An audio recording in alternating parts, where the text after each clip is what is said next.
अस्सलाम वालेकुम दोस्तों, उम्मीद करता हूँ आप सब खैर खैरियत से होंगे, फिटफाट होंगे, बम्बाट होंगे। आप देख रहे हैं हमारा यूट्यूब चैनल सामा के बर्ड्स। आपके साथ हम यहाँ पर गोल्डन मिस्री हैंड फार्मिंग के हवाले से टिप्स शेयर करते हैं। इनकी फिजिबिलिटी रिपोर्ट, इनके अखराजात, इनको पालने का तरीका और केयर के हवाले से आपके साथ यहाँ पर वीडियोज़ को शेयर किया जाता है। तो ये एक दोस्तों ऐसा छोटा सा लेवल का स्मॉल सा सेटअप है जो अब हर इंसान जो है अपने घर में शुरू कर सकता है। बस आपको इनको पालने का तरीका और इनकी बीमारियां और इनका ग्रोथ चार्ट जो है उसको फॉलो करना होता है कि कितने दिन में चूज़े ने कितनी ग्रोथ की है। अगर ये 5 से 6 अहम चीज़ें आप सीख जाते हैं तो आप अपने घर के किसी एक रूम को स्पेयर करें और कोशिश करें वो सेहन की तरफ को हो, ठीक है। तो उससे आपको ये होगा कि स्मेल वगैरह नहीं बनेगी, क्योंकि अगर ये ज़्यादा हो तो इनकी स्मेल बन जाती है और फिर मसला बनता है। और ख़ास तौर पर अगर जगह नीचे पक्की हो तो भी मसला बन जाता है। जगह ज़मीन नीचे कच्ची होनी चाहिए आपके इस रूम में। अगर पक्की है, नीचे कोई टाइल या कोई सीमेंट वगैरह की ग्रोडिंग है, तो आप कोशिश करें कि उसके ऊपर थोड़ी थोड़ी मिट्टी डाल लें। मिट्टी जो है इनका जो फुजला है उसको जज़ब कर लेती है, जिसकी वजह से स्मेल वगैरह पैदा नहीं होती, बीमारियां भी नहीं लगती। मिट्टी में परिंदा जो है ये वाला ज़्यादा खुश रहता है। अब बात करते हैं कि टोटल चिक्स जो है 3rd फ्लॉक है। जो डेली व्यूअर्स हैं उनका बहुत बहुत शुक्रिया। इब्राहिम भाई हैं और इसी तरह और फरहान नाम से एक आईडी है, अक्सर कमेंट आते हैं। जो डेली व्यूअर्स हैं हमारे, उनका बहुत बहुत शुक्रिया कि वो हमें बर्दाश्त करते हैं। और जो न्यू व्यूअर्स हैं उनको हम वेलकम करते हैं और चैनल को सब्सक्राइब करने की रिक्वेस्ट भी करते हैं। दोस्तों 150 चिक्स से अल्हम्दुलिल्लाह 138 ज़िंदा हैं। हर चूज़े का वज़न, कल मैंने वज़न किया था, हर चूज़े का वज़न तकरीबन 500 ग्राम हो चुका है। ये आप देखें 500 ग्राम का एक चूज़ा एवरेज जो है, अगर हम देखें तो 500 ग्राम है। कुछ 500 से ऊपर हैं, कुछ 500 से नीचे हैं। इस तरह अगर हम एवरेज चूज़ों की बात करें तो ये इस टाइम 500 ग्राम के हो चुके हैं और इनकी उम्र 2 माह हो चुकी है। 60 दिन में 500 ग्राम का वज़न है और काफ़ी अच्छा है। मेरी पिछली परफॉर्मेंस जो मैंने पहले चूज़े आज तक पाले हैं उस लिहाज से तो बहुत अच्छा है, लेकिन अभी भी एक आइडियल ग्रोथ से अभी भी थोड़ा सा मैं पीछे जा रहा हूँ टारगेट से। उसकी चंद एक वजूहत हैं, वजूहत मुझे पता हैं। तो अगली दफ़ा मैं इंशाअल्लाह उन वजूहत को भी, उन जो मसले मसाइल बने उनको भी कवर करूँगा, जिसकी वजह से इनकी ग्रोथ और बेहतर हो जाएगी। अभी अगर मैं इनको सेल करता हूँ तो ये 500 का एक चिक है, तो ये तकरीबन 900 रुपये किलो के हिसाब से इजीली सेल हो जाएंगे। 900 में तकरीबन 2 बर्ड्स मेरे जाएंगे और ये 138 हैं, तो 138 का हाफ़ कर लें आप, तो 2 6 12 64 बनता है। 65 के करीब, यानी कि 65 किलो वज़न है इस टाइम इनका। 64-65 किलोग्राम वज़न है इनका। 65 को आप ज़रब दे दें 900 रुपये पर केजी के हिसाब से, तो जितनी भी वो कॉस्ट बनती है 65 ज़रब 900 करेंगे आप, तो जितने पैसे बनेंगे उतने के तकरीबन 80-90 हज़ार यहाँ तक बनेगा। तो इतने रुपए के ये इस टाइम भी सेल हो सकते हैं इतनी तादाद में 2 महीने के अंदर अंदर। इनके अगर अखराजात की बात करें तो इनको मैंने टोटल फीड पर पाला है, लेकिन अब जैसे ही बड़े हो गए हैं तो आप देख सकते हैं इनको मैं सब्ज़ी मंडी से वेस्ट मटेरियल डालना शुरू कर दिया है।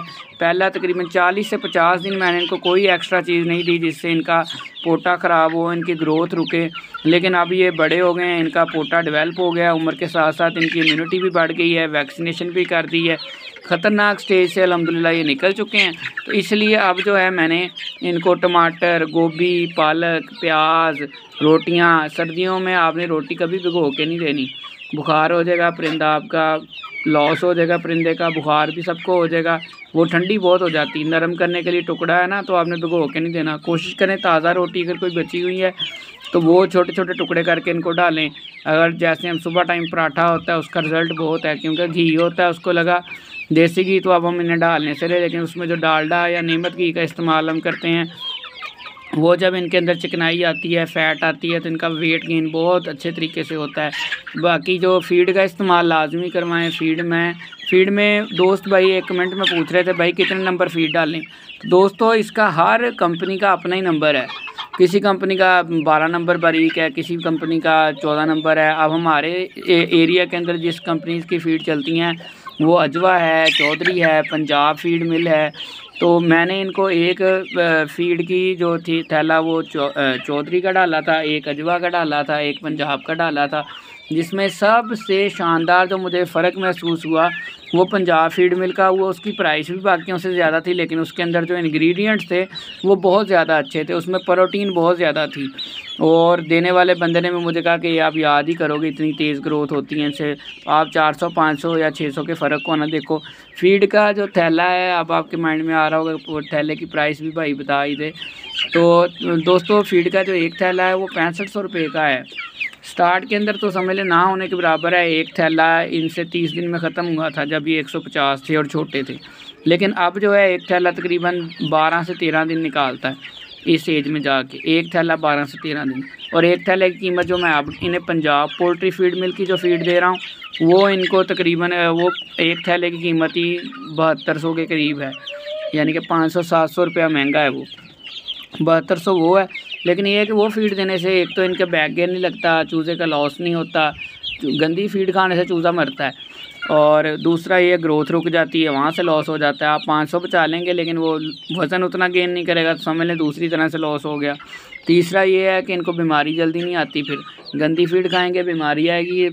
फ्रेश फीड या ऐसी फीड जिसके अंदर गंदम हो, मकई हो, सोयाबीन ऑयल हो और बाकी सारी जितनी भी इनके इंग्रेडिएंट्स हैं, फ़िश मील है और प्रोटीन के सोर्सेज वाले अज्जा हैं, वो सारा कुछ अगर एक उसका जो फीड का दाना है उसके अंदर वो सारे इंग्रेडिएंट्स मुनासिब मकदार में जितने एक मुर्गे या मुर्गी को चाहिए वो शामिल हैं, तो इनकी ग्रोथ बहुत अच्छी होगी। हम जब घर में खुद पालते हैं, ख़ास तौर पे किसी बंद सिस्टम के अंदर, जैसे हमारा ये सेटअप है, बंद सेटअप है, तो फिर हम इनको अगर हम फीड के अलावा कुछ देंगे तो ये नहीं पलेंगे, जो मर्ज़ी कर लें आप।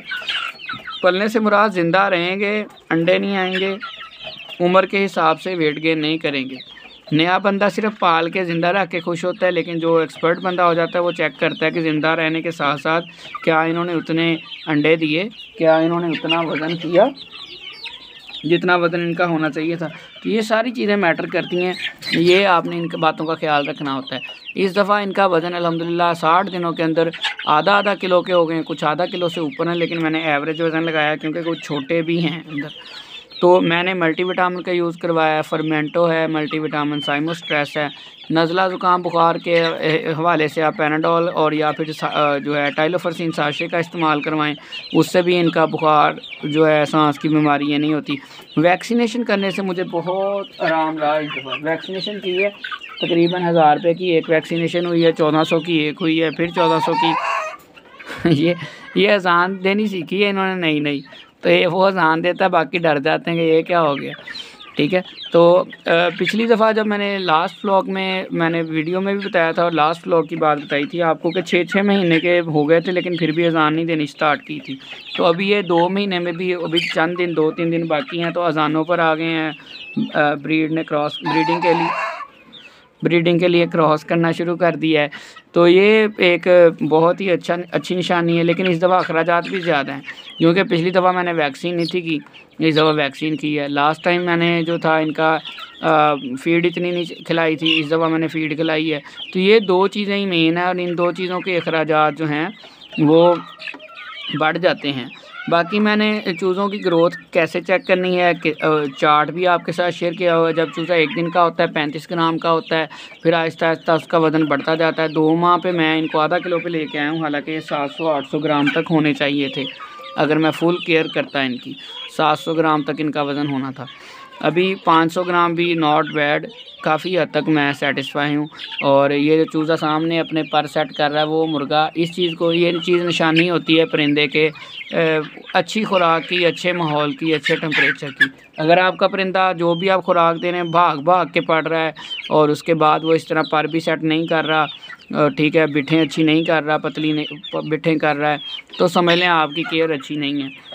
तो ये थी दोस्तों हमारी आज की वीडियो। उम्मीद करता हूँ आपको पसंद आई होगी। इंशाल्लाह जब मैं सेल करूँगा इसी चैनल पर आपके साथ इसकी इन्फॉर्मेशन शेयर करूँगा कि मेरा कितने अखराजात आए और कितना मैंने इससे क्या खोया और क्या पाया।